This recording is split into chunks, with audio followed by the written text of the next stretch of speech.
बर खोजे चाले लाना बेटी के पापा हो।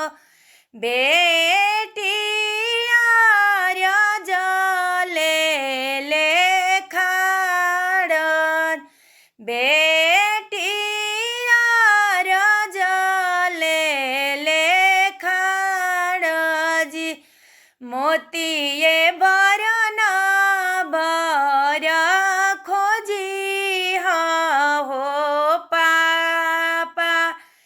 तब करी बेटी के बियाह, पूर्व खोजनी बेटी पश्चिम खोजनी। खोजनी उड़ैसा जगन्नाथ, मोतिये बरन बरना मिलले बेटी।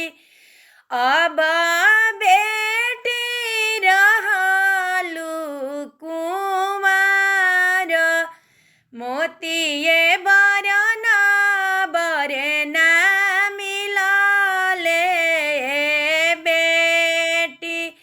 डूबी जाना बीचे मझधार,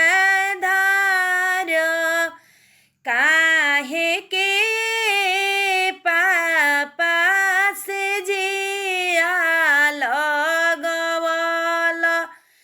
काहे करेल जंघा जोरजी, काहे के पापा धिया जनमवल।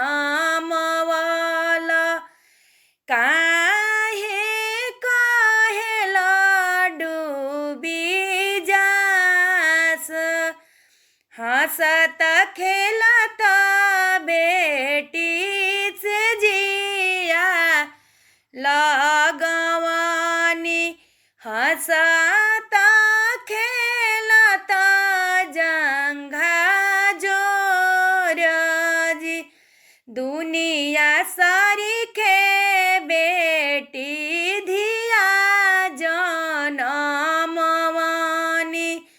सर में कहीं ना डूबी जास जी, सर